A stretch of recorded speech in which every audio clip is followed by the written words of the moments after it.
most amusing thing you may read all day is this: you can now spend $40,000 on a Volkswagen Golf, a Golf.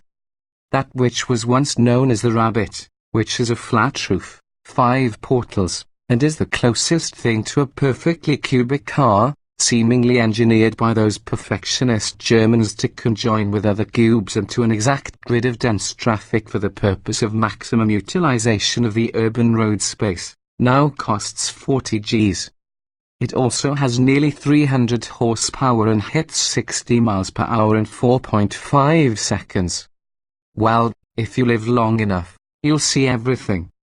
Histrionics aside, nobody who has been paying attention will be at all surprised by our $39,910 Golf. Our Volkswagen has been working up to this achievement for some time, first with the Golf VR6, then the V6 4Motion, then the R32.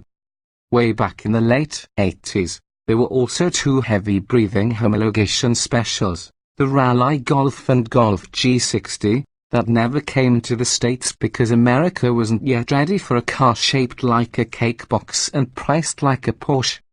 Most of us still aren't ready, even for one priced like a BMW, though 5,500 Yanks snapped up the 2012 and 2013 Golf as base price, $34,760.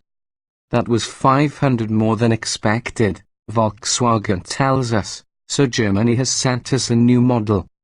This Golf R is different from the last one, a toy limited edition of the 2-door hatch intended to get people doing cartwheels over the old, outgoing Golf V platform.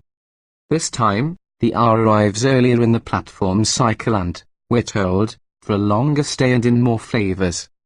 2 trim levels, a base and Knuff explained forthwith, are complemented by the choice of 2 transmissions, a 6-speed DSG dual-clutch automatic or a 6-speed stick, the latter cutting $1,100 off the price. So why is our test car infected with a DSG? Because the stick comes later this year, sometime in the summer, we're told. We have driven the stick, and it's nice. About 40% of our buyers are expected to take the stick. They will be happy.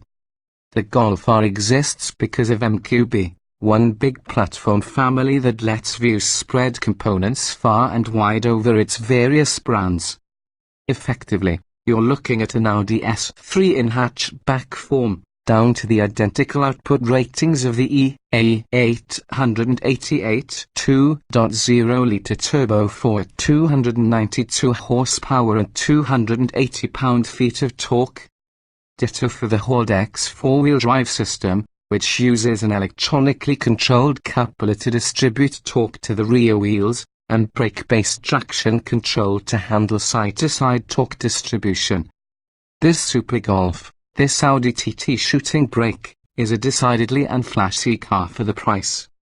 The 19-inch wheels on the upper trim level and the 4 pipes in back are prime giveaways, as are the small R badges and the extra chin and side plastic on the exterior. Inside, where white stitching contrasts nicely with black leather and dashes of both glossy black and carbon trim adorn the surfaces, there are a few subtle R logos here and there. Spears of blue accent lighting course around the doors, blue being the official color of R while red remains the color of GTI. To untrained eyes, this is just a very nicely trimmed Golf, and that is the way Volkswagen rolls. No wings, no dive planes, minimal kitsch. If you're contemplating a Benz GLA 45 AMG for its mashup of performance and 2-box practicality but are turned off by its ridiculous clown costume or its price, then the R is your car.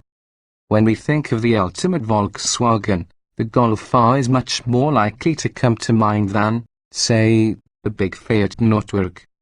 It's also unflashy in the way it operates, the engine muffled to a mechanized thrum that is augmented by an electronic underhood buzzer. VW calls it the Soundgte.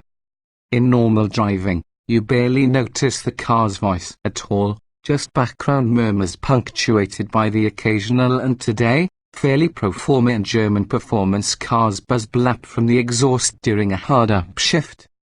But the sound goes a little berserk at high revs, and the result is a coarse, artificial bombination strong enough to vibrate the steering wheel. There are online videos aplenty detailing how to disconnect this device.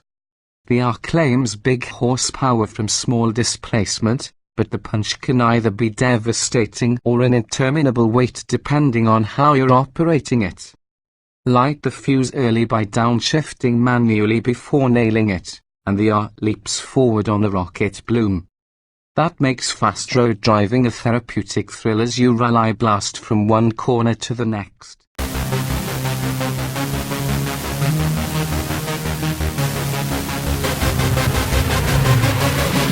Yeah.